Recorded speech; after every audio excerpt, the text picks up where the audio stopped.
Good morning and good afternoon. Welcome to today's GT News webinar, Market Best Practice in eBAM, Path to Transparency, proudly sponsored by TIS and KPMG. My name is Trika Adams and I will be your host. Our speakers today are Martin Postweiler, Product Manager at TIS, and Sven Karczynowski, Senior Manager, Consulting Finance Treasury Management at KPMG. Before we begin, please listen to following housekeeping points.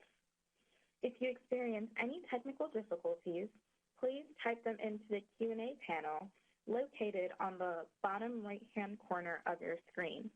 There will be a WebEx producer to respond to your message immediately. Questions for the speakers should also be typed into the Q&A panel. We will address as many of these as possible at the end of the presentation. Please ensure to send your questions to all panelists, otherwise we may not be able to read it out loud. Finally, this webinar is being recorded, so if you miss anything or think a colleague would be interested, you will be sent a link to access the recording within the next week. I'd now like to hand you over to our first speaker today, Mr. Martin Postweiler. Welcome, Martin, and thank you for joining us. Thanks, Terika, and also a warm welcome from my side. Good morning or good afternoon here from sunny Waldorf in Germany. And yeah, thanks for joining our webinar. And this is just trying to, next slide, there you go. That's two speakers you would be listening today, and I'm not going to go through the text again. Of course, this is something you can read if you're interested. But I guess that's more important. Our agenda for today looks like this, and I stole this idea from another treasurer who is working with SEPA payments, and I like the idea because this is a real part of an ACMT eBAM message, which is in the XML standard. So I try to hide our agenda topics here. So we have those topics at the moment. My colleague from KPMG will start with his experience and his view on eBAM and the steps to achieve the success and efficiency with it. And then I'm going to join him and explain our view from our vendor side and maybe give us some examples. And of course, afterwards, we are happy to discuss any questions or any topic that might come up during the webinar. So feel free to send or to post any questions. We're happy to try to answer them. And again, we have, as in the past, we would like to start with the first little poll, which would be interesting to know if the audience, at least from the corporate side, also already uses a bank account management tool besides Excel, because Excel we don't count that as a real account management tool. But that's something we would like to know at the beginning to start off with. So feel free to give your answer. And Sven, I don't know, from your experience, what do your customers or how do your customers handle bank account management? Do they have a tool in the majority, or is it more Excel-based, or do they have nothing at all? What's your experience? Yeah, Martin, my experience is that today it's not that very much corporates which using a tool or a software-based tool in order to manage the bank accounts. Very often we see it's information on the local side. We see sometimes Excel, very often paper-based. However, more and more corporates are thinking on the bank account management, so it's getting more interested.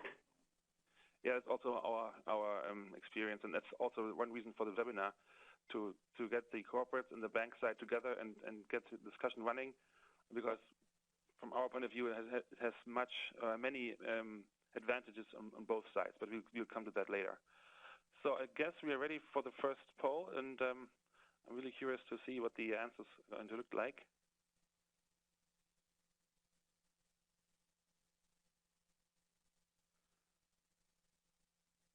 Okay, so the majority doesn't have bank account management tool, which doesn't surprise me, obviously, because otherwise they wouldn't probably be too interested in this webinar.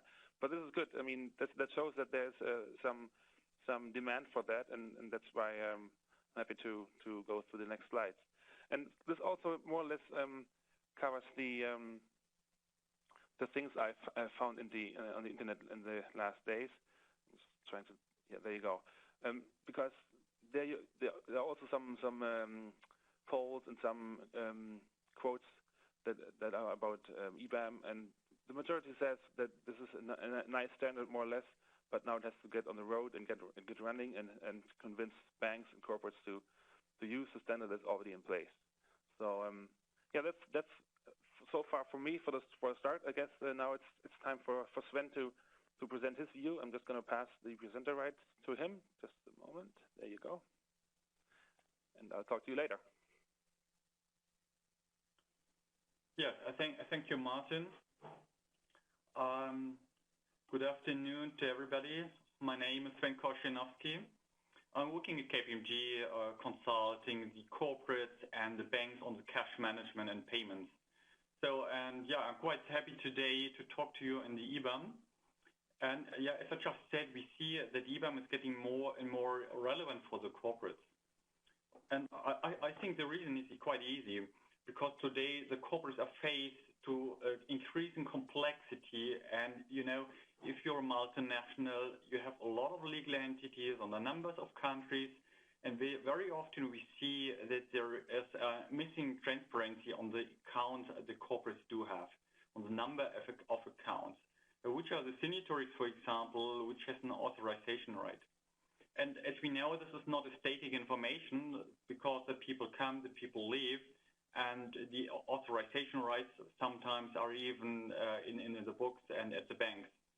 So that's the reason why we see there is a tendency that there might be a potential for fraud, or at least it's a risk for corporates. So what we face is that the compliance level very often for corporates is quite weak today. And let's look on the efficiency. Both things are linked together, because the efficiency level is derived from this. If you have local processes, if the local treasury can open the account, you don't know which bank they process the payments with, the bank account, then there is no efficiency. There is no standard. And we can see that even the corporate treasury in the central hub does not know what are the bank fees. What are we paying for the banks in the group? Are they benefiting from the best banking fees we negotiated on central level?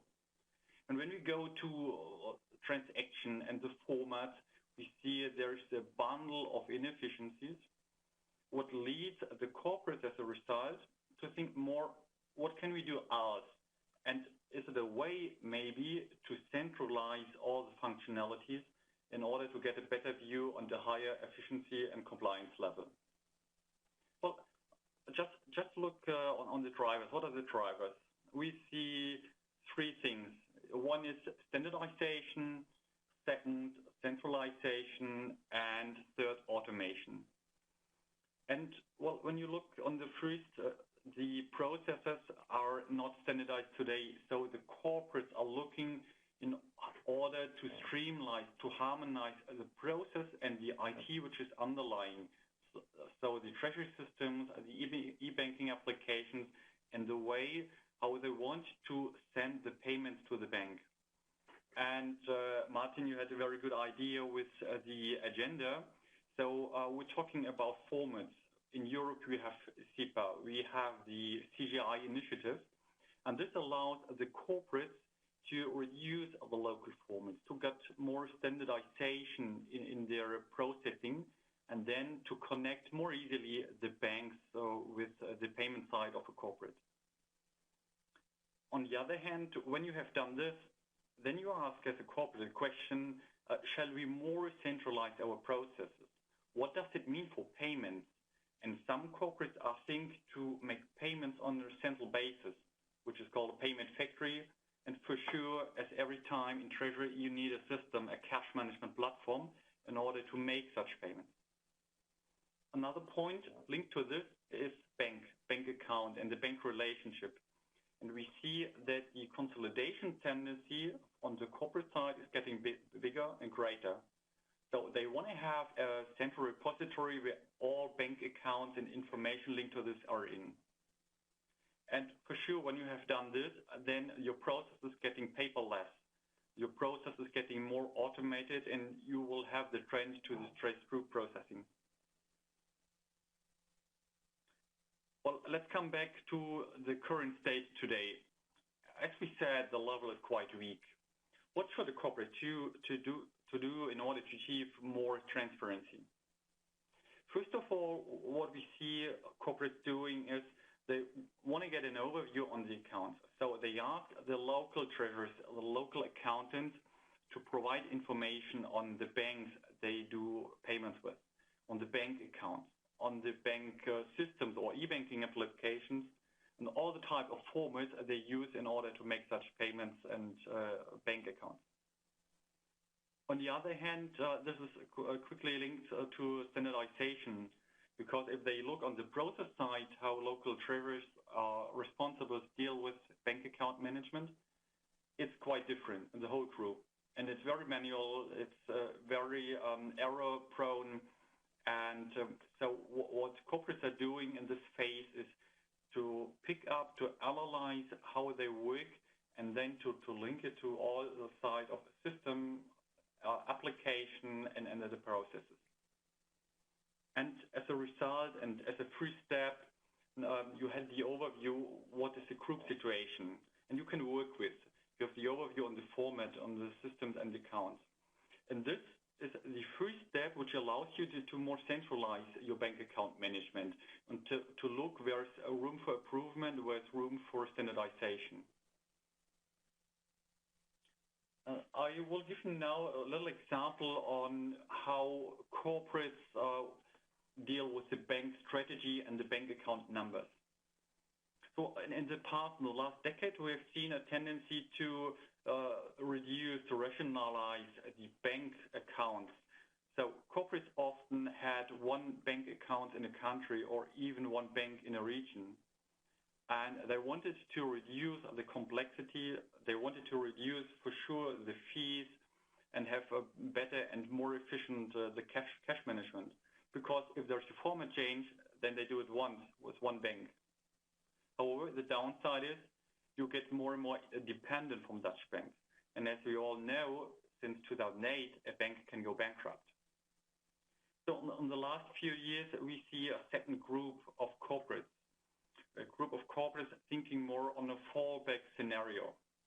That means they do have their favorite bank strategy and structure, but in addition to this, they look to have a second bank account or second bank in a region or in a country. And to have the flexibility if there is a bank risk to change, or if the service is not good at all, to change to the bank. We have one extreme for one customer saying we will have a one-stop shop. We want to be able to change in 2 or 3 weeks our banks and shift all the payments and the mass payments and the processing from bank A to bank B. This may be an extreme because you know when you have double structures, you have double cost, and the flexibility is gone. I think from my perspective, the truth is somewhere in the middle between both of the scenarios. Now, just let me take you with on the way, on the stairs, how to achieve from BAM the eBAM scenario.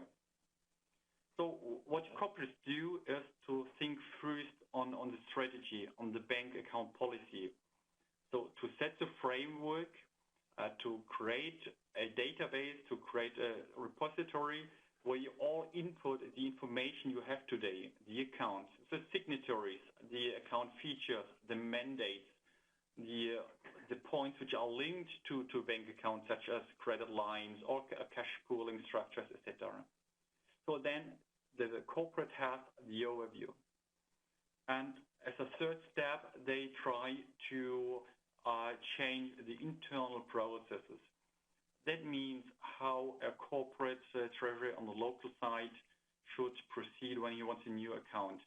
To ask the central treasury for the new account. Is the bank allowed to make payments with, etc., and to streamline such a process in order to have one harmonized way to make banking and bank account management. And when you then look on the link, the connection from the traditional BAM to the eBAM, to the electronic bank account management, there is the improvement and the step for more automation and more standardized and through processing.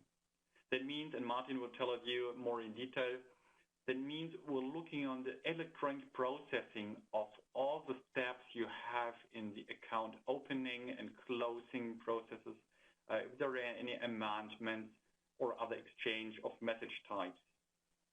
Those message types are linked to the ISO XML, and you will see later the ACMT message types from Martin.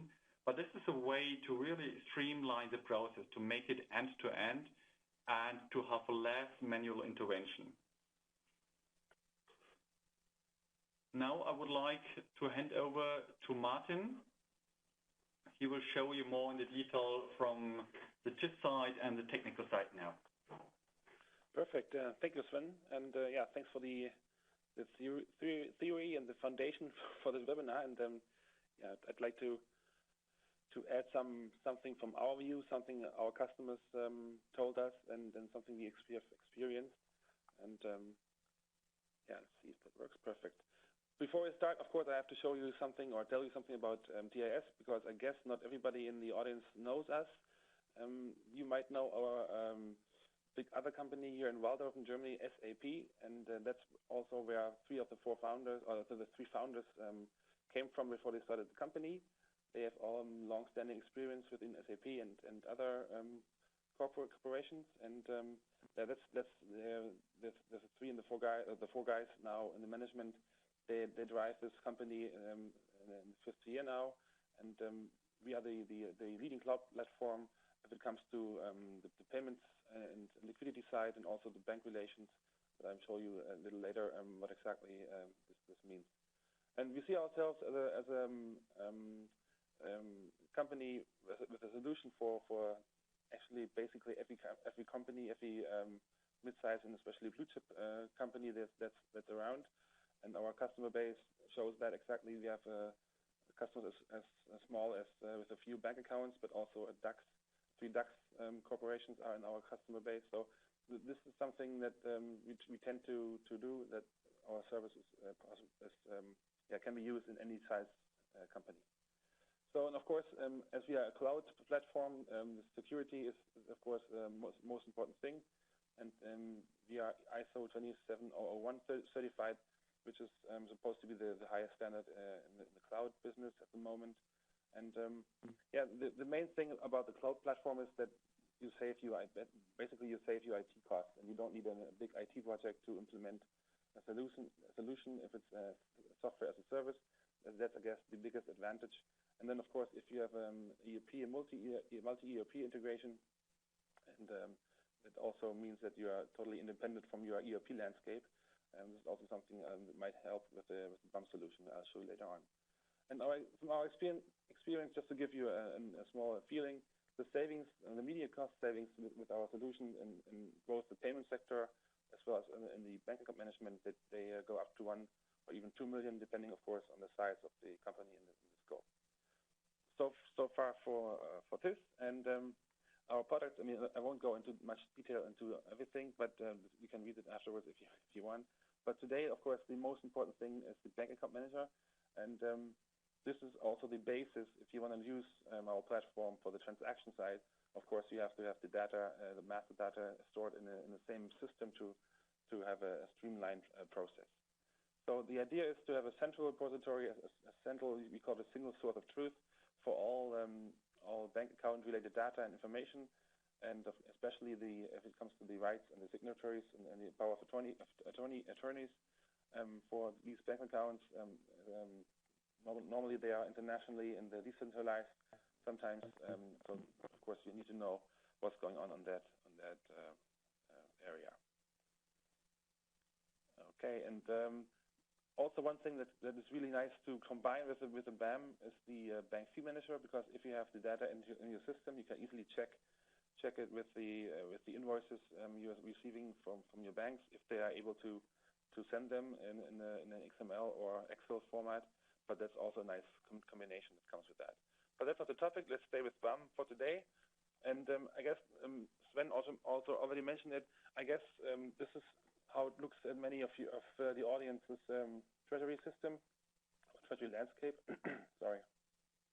At least something that's how we see it and how we experience it in our customers when we go to them and talk to them. And I guess this has been okay in the past to have a decentralized, not really streamlined process, because there hasn't been much attention to that sector. But now in the last, I would say, 3 to 5 years, especially as compliance has become a really important issue, and also as the Treasury Department often is under pressure, under cost pressure, and has to take over more and more tasks from other departments. Of course, the efficiency side is increasingly more important aspect, and that's why we see a huge demand for a centralized bank account management, because you can save a lot of time and effort, a lot of tears, if you do some centralization here, and if you know what's going on your bank accounts, because we all know the stories where fraud happens, or where some money goes somewhere where it shouldn't be going to. And of course, normally nobody knows in the Treasury Department who sent it and who authorized it. And that's also one reason the compliance side to cover that problem and to have a globally and centralized overview. And as you see here, you are working with telephone, with paper. You're sending out documents by courier or by messenger, by snail mail. This is highly inefficient, and also after, let's say, 10, 15 years, documents, they get lost, or they cannot be read anymore because the paper is grayed out, whatever. So I also experienced in my previous job that if you call a bank about some signatories you want to check with your own database, they have a totally different list with people that have left the company a few years ago. And of course, you cannot blame them because you never told them. So this is something that's really also one key issue, to have the database on the same level on both the bank side as well as the corporate side. And that's how it's supposed to look at the first milestone. I also stole this little comic, because the idea is to have a centralized solution where everybody is participating, and no bank account is opened without the knowledge of the Treasury Department. That's the idea behind it, because that's the whole thing. And the first thing before we start talking about eBAM is we should talk about BAM first. And we saw this in the first poll. More than, or almost a half of the audience, or the participants, they don't have a bank account management tool in place at the moment. And that's also our experience. Many corporates, they say, okay, we don't need that. We have an Excel solution which is in place, and that's sufficient. But then if they think again and think about the disadvantages this has, they get to know an alternative, and where you have a solution that solves all the issues that come with a paper-based or Excel-based solution. And just simple questions like, who is allowed to sign on payments? Who is able to authorize those payments? Do we have employees, or do our employees that are allowed to do payments, do they have a limit per signee or per account? Is it also a limit in place also on the bank side? Is the accounting department, are they aware of all the bank accounts that we have in the system? That's not often the case. Sometimes, some account pops up from some local colleague that has been in the dark for the past few years. So that's also something that's important to know. And of course, as I said, we also need to know if the details on the information in our side, in our database, is on the same level, on the same, or is up to date also on the bank side. And that's something that's can be really time consuming to send paper-based documents back and forth. Even if you do it by email with a PDF, they have to print it out and send it again and send it back and forth. Things might get lost, or might get assigned to a different account. So this is something that's really also time consuming on the bank side, and especially on the corporate side. So the first milestone in our evolution for BAM, of course, as we see it, is a centralized bank account management, where you have all the data that was floating around on the globe, and the previous picture is stored in one solution, and That can be anything but of course we recommend a software as a solution service to have it in a cloud and to have it accessible from anywhere and don't have the need to install or maintain any servers on the corporate side. So the idea is that all the participants from the corporate side, like subsidiaries, branches, joint ventures, or shared service centers, for example, they all have access to the system, and they maintain the data and the documents for all bank account related information. You can also define and configure a workflow where you have a different level of authorization for opening bank accounts, deleting bank accounts, or sending documents to the bank. And this is also something we have seen in the past, especially from the large customers who have more than a few hundred, 500 or even 1,000 bank accounts around the world.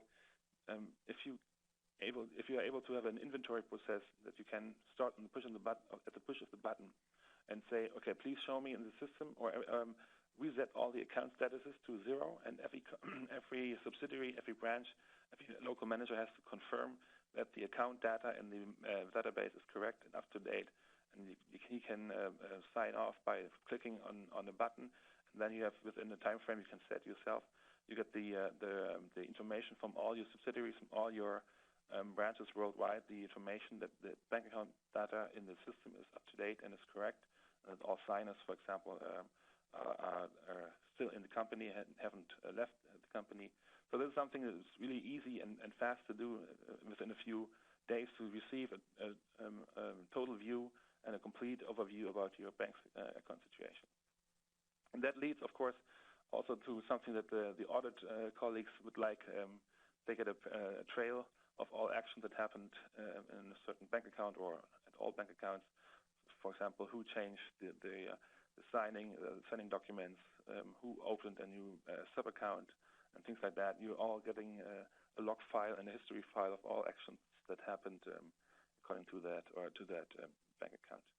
And of course, if you wish to do any reporting, you can even steer your processes and report which accounts have been placed into a cash pool, or which are still in process, or which accounts are inactive or haven't been used for the last half year or whatever. So there's also a lot of possibilities here to create your own reporting that can help you clean up the data and have it up to date and do it in an efficient manner. So, and the incoming side between from the corporation to the platform is more or less automated or electronic, and then the outgoing side to the banks is still paper or email based.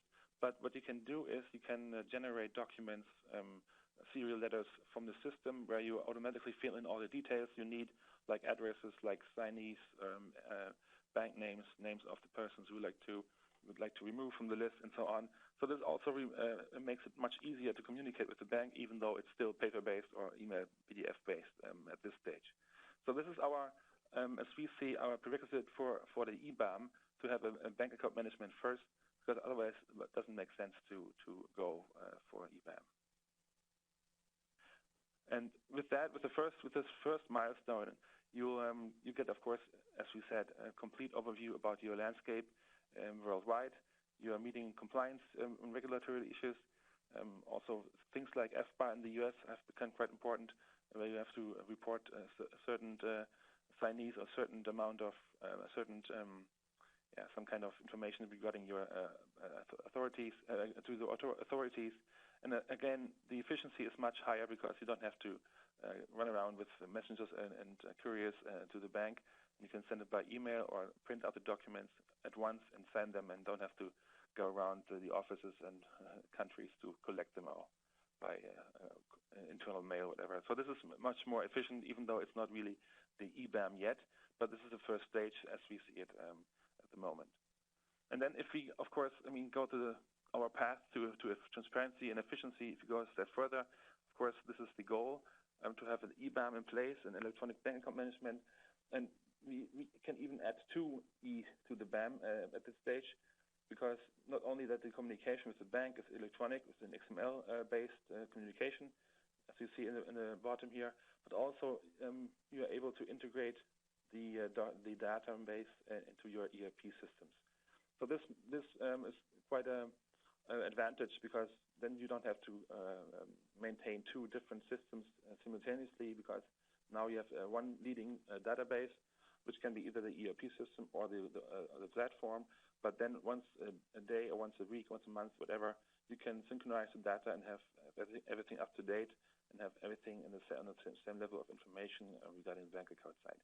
And this is something we see that our customers quite happily use or are planning to use, because this is something that they haven't done or couldn't do in the past to have, because they have, most of the time they have different ERP systems, even different companies, SAP or Oracle, and having that all integrated into a platform, the bank document and bank account data is something that's seen as really valuable.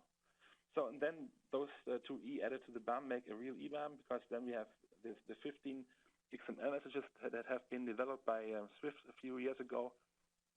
And with that, I'll show you later on, the set of messages you can cover basically everything from opening account to changing signatories to closing a bank account. Of course, the change of signatories is the most frequent use case for that, because people tend to leave the company, others are joining. So this is the most important use case for eBAM, to have everything up to date on both sides and do it with an XML-based communication channel. And of course, you can connect that to the bank via Swift, or you can use an EVIX channel, or you can do it host-to-host, whatever communication channel you are using with your bank. You can basically use the same thing for the eBAM messages. So now you have, again, the same than with the BAM. Before, you have now one single source of truth, but you have that for both your ERP system and for the BAM solution. And I think I mentioned it before. If you go for a SaaS solution, software as a service, you don't need a large IT project. You can spare the IT resources and IT budget on something else. You don't have to fight for budget, and you can just go with your project like the Treasury wants to do it, and don't interfere with any other IT project that might come up at the time. So, and we see, especially as in Europe, the SEPA, or actually more or less overall everywhere, the SEPA issues have been more or less solved, and the EMIR problems have become more or less obsolete. Now many companies have the resources to tackle eBAM, because this has been in the press for a while now. I think Swift developed the messages 2 or 3 years ago, but up to I think last year, the first large corporates in the US started with going live with a couple of banks using the eBAM solution. But now that the resources might be a little easier available, and people or corporates, at least it's our experience, tend to tackle and think about a BAM or eBAM solution to cover the topics we just talked about. So how does the eBAM message system work? It's a full end-to-end process regarding bank accounts and account reporting. And of course, the main things are opening, changes, closing of bank accounts, and then again, not only the maintenance itself, but also especially the mandate management is something that's really important to have the knowledge or the information who is allowed to sign on a bank account, to have that at hand and to process that with the bank.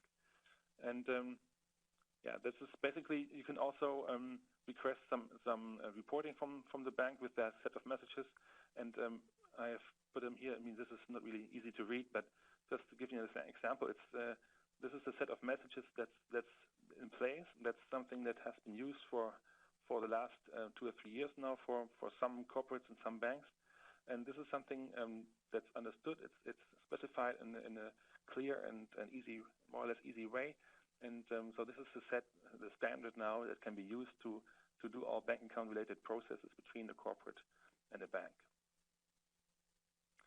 And this is just a short example. This is how it could look like. You have a little dashboard, and you have your bank accounts all in place, and a little tree where you have all your group companies and branches in place, and then you can just play around with that and put information how you would like to have it. So, and if you go, for example, if we want to open a bank account, of course, you first send a request to the bank. The bank then, in the second step, acknowledges that request. And then sometimes they might need additional information, like another passport copy or another signature. Then they can send that again with an XML message to the corporate again. They can send the request to solve that change or to send the information that's requested. And then the account is being acknowledged, and of course also a report if everything is set up, so that the corporate then knows that the bank account is set up and is active and can be used. And then again, the more important thing is, or the process that's used more most of the time is to change a signature, is to change a mandate. That's working probably basically the same way. You're sending out a message to the bank, and they accept it and notify you that they have received it, and of course then they also send the confirmation. That's basically it. It's not a rocket science project. It's fairly easy, and the thing is, the construction zone, as I titled it, is somewhere else, because you might know that only a few banks up to now have accepted or have used or are using the standard.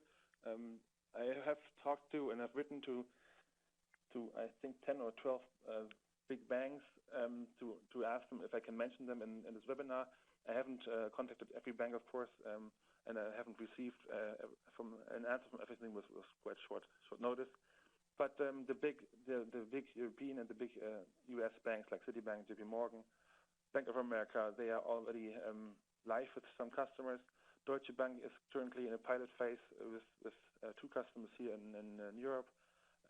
Royal Bank of Scotland is currently under development with eBAM, and also BNP Paribas is currently having a project running about this.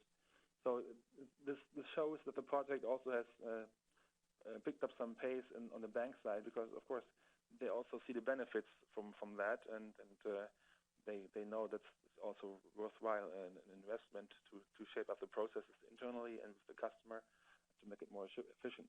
The thing is that there are still some different standards around from the past.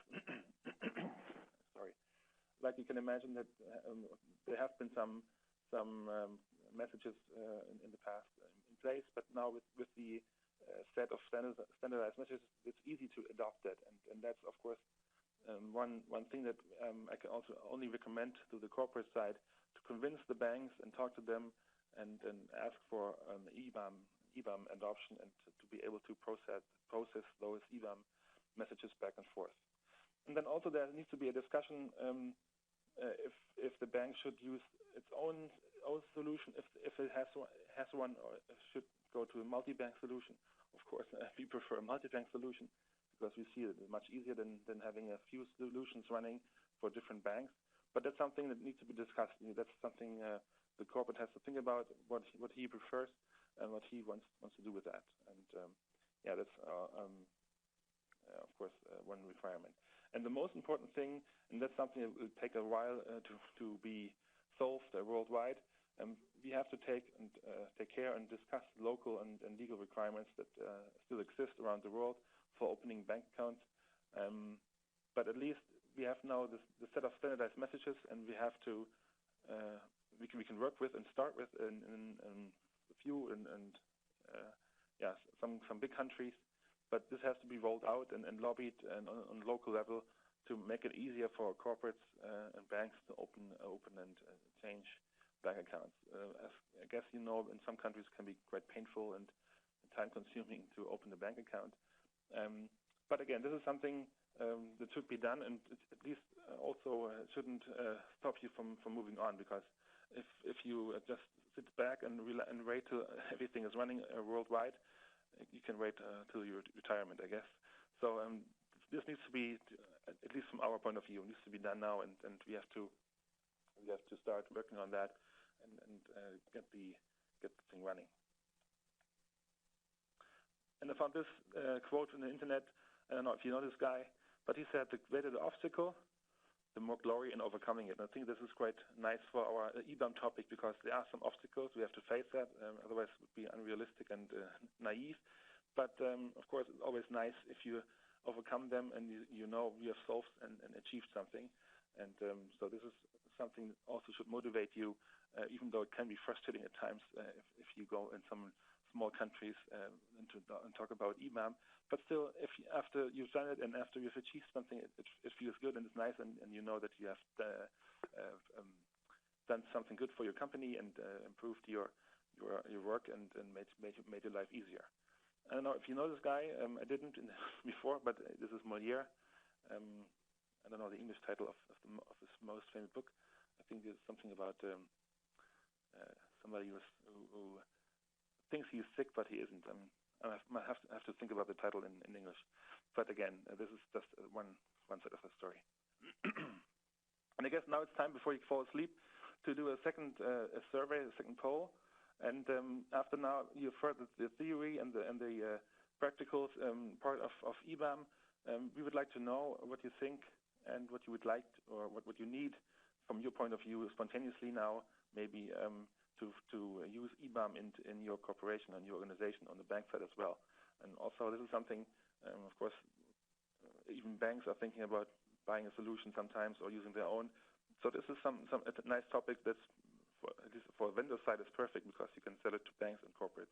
So we would like to know if that's something or what you need to go on the path to transparency and efficiency. So we would like to get your attention and ask for your vote, please.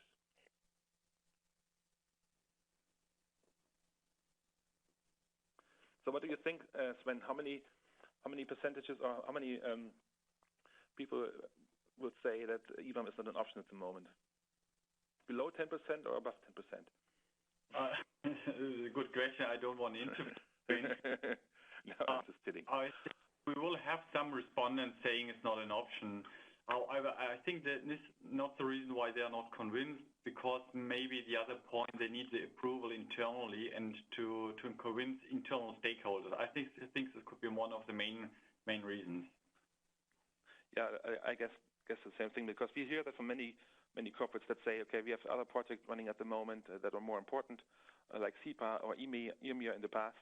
But maybe this is shifting now and moving the focus a little bit on eBAM as well, because the resources are there. You don't have to look into SEPA anymore, at least not too much anymore now, but everything seems to be solved more or less.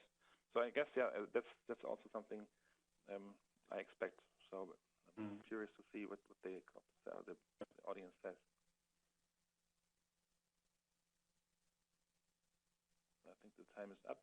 So it looks like it's processing, but you should see the results in just a few moments. Perfect.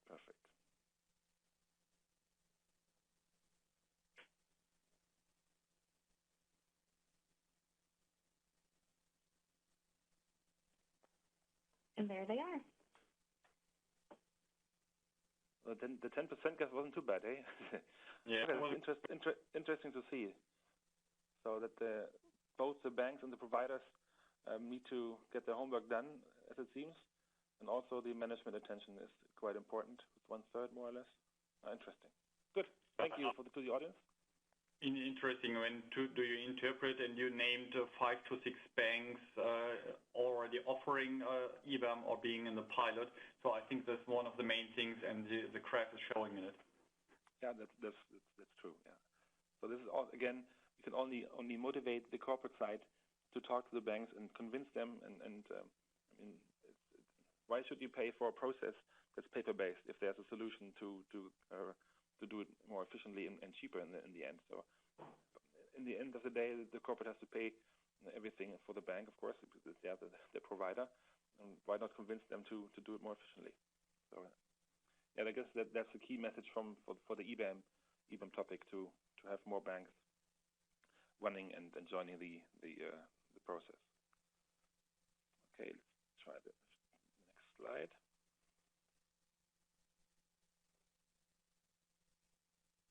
There you go. I think this is almost my last slide. To sum it up from my side, how we see it to get the eBAM project running and get it on the road. the corporate side, of course, as we said, they have to promote the benefits, as I called it. Internally, of course, also showed the survey, 1/3 said that they need more management attention to get this running. So this is something that both the corporates and the banks have to do internally to show the benefits.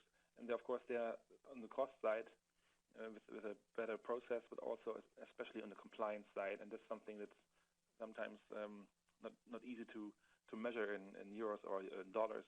But of course, it's still has become much more important.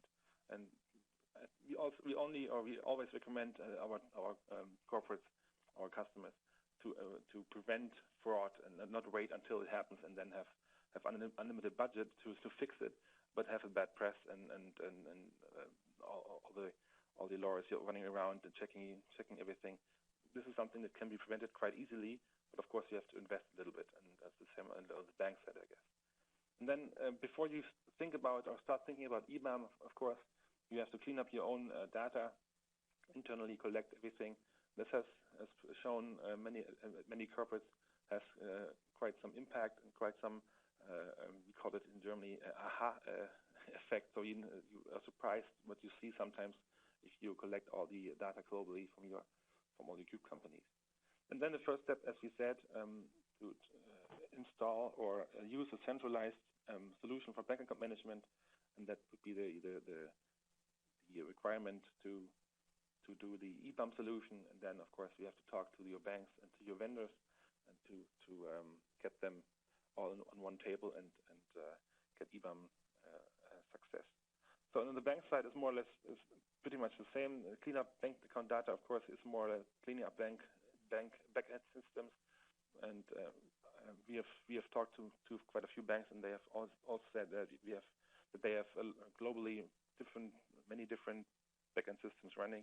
So this is also some challenge for them to streamline that and make it more efficient. And then that's also important is the interpretation of the XML side. And I think there's a group active in the US called GRADE, Global Rapid eBAM Adoption Team.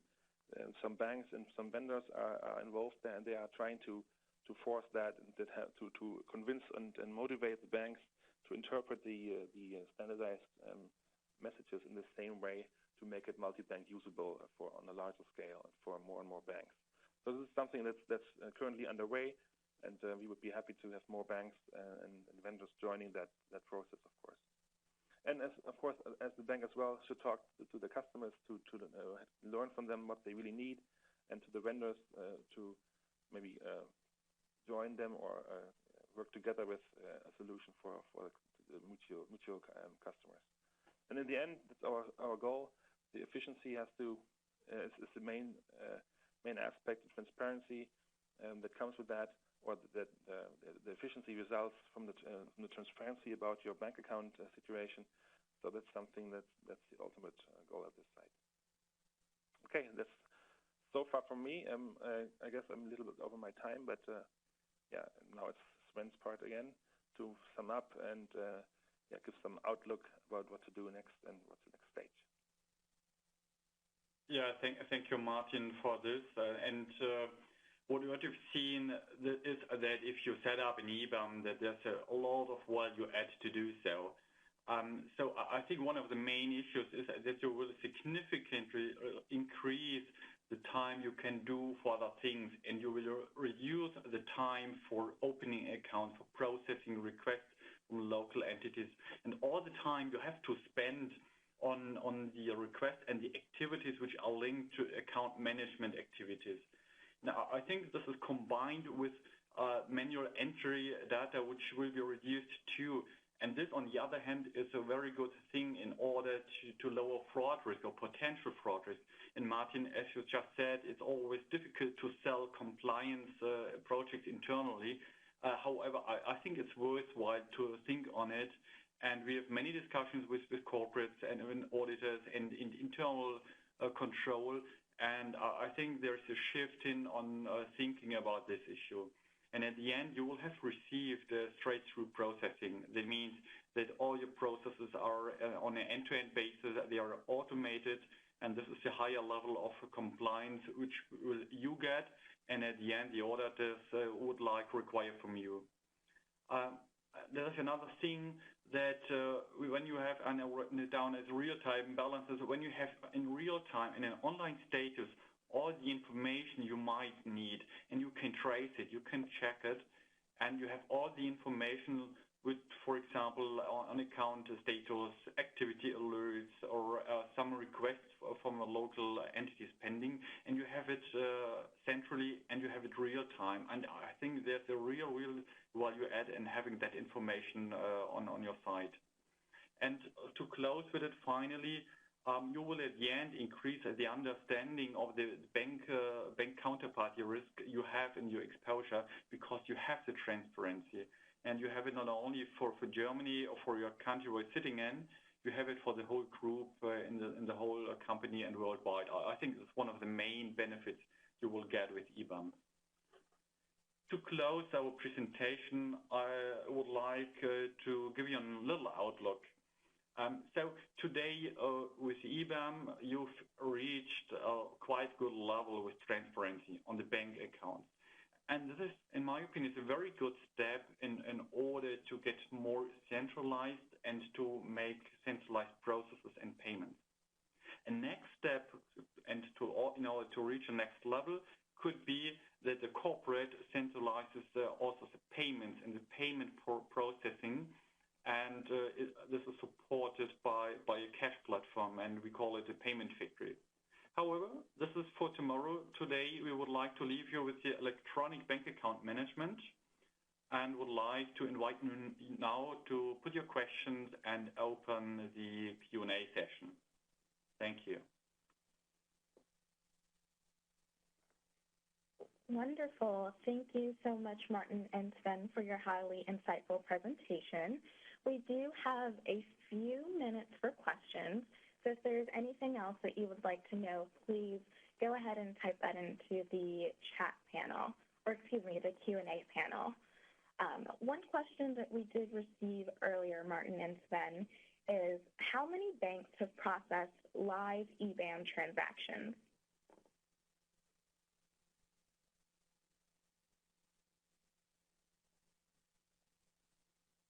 Martin? I think we can rely I'm sorry. You was on mute. I think to start with, you can rely on what you've already said. I think there are some banks doing so, and a number of banks and very large banks being in a project phase or pilot phase in order to promote and put it in place. Exactly, and this number has to grow, obviously, as we said. But I think it's the three largest banks in the U.S. that are live, and one bank in Europe that's currently in the pilot phase. But again, it doesn't matter if it's 3 or 4 banks. It has to be more banks, of course. So I guess that's clear. Great. Another question we had is how many BAM system users do most corporates have? That totally depends on the corporation, and of course we have a customer that has only 50 bank accounts and I think 150 users worldwide who is interested in an eBAM solution. That's the small use case. But then if you have a large corporation with a few hundreds or even a few thousand bank accounts with even multiple users worldwide, this is also something. Of course, then it's more interesting on financially. But it doesn't really matter how big the company is. As soon as you have more than, I would say, 50 bank accounts and 100 users that are either they can be centralized in the central treasury or they can be decentralized locally. Doesn't matter. But as soon as you have that more or less that number, it makes sense to think about an eBAM or especially a BAM solution and make it worthwhile. And especially, just to add, if you're a smaller company and you have maybe only 100 or 200 accounts, you will have less people and less resources in order to administer accounts. So it's really worthwhile, how Martin said, to think about it even if you're a smaller company. How is the eBAM system regulated? I'm not sure how the intention of the question is, but if it comes to the specification of the eBAM messages, that has been done by Swift, and I think they also the ISO 20022 board is looking into it. So this is the board that is taking care of the development of the messaging system. All right, thank you. Another person would like to know, how can eBAM help answer the question, how much do I pay my global banks for all services? That's my favorite question, because I always like to ask, or in my role as a treasurer, I always like to ask that question to the banks and didn't get an answer most of the time. We see it as a BAM, or an eBAM, or especially the BAM solution, as a basis for an add-on like a bank fee management, where you can receive Twist or XML or Excel files from your bank, where they report and invoice and show the detailed invoices and you are paying. So this is something. This is the basis for getting a report out of the system to show exactly that information. What did you pay for each bank on a global level or local level, whatever, to get the information about the services and how if they match the negotiated pricing. So the BAM or the eBAM is one key basis to achieve that. We have time for about 2 more questions. So another question that I have to pose to the panelists is eBAM more used to share info throughout the corporation or to share info into the banks? That's a good one. Maybe if you can go back to one slide where you can see this, it's basically both. Of course, it's one side is the internal communication with your stakeholders. I think it's one of a few slides back, but that doesn't matter. But of course, you're internally communicating and collecting all the information about local bank accounts, and then you're also sharing that information with the banks externally. So that's something that works on both sides.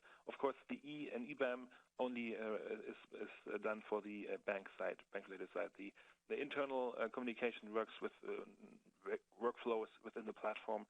You don't need an XML set of messages for doing that. Wonderful. Thank you. Just to add, I think the value added for the corporate, and maybe if the question comes from data and security aspect, I think the information is worthwhile for the corporate in order to have, and the banks will not use it for internal purposes or interchange such information. I think the great benefit is that the corporate has the transparency and look on the data and have it in a centralized repository. Yeah, exactly. Great. Thank you so much, Sven and Martin, once again for a highly insightful presentation. And to all the participants, we hope that this webinar has deepened your understanding on how to achieve full transparency in your bank relations. Thank you to our sponsor, TIS. And as a final reminder, you will be receiving today's recording in about a week's time. We look forward to welcoming you to another GT News webinar in the future. Many thanks and goodbye. Have a good day. Bye-bye. Bye.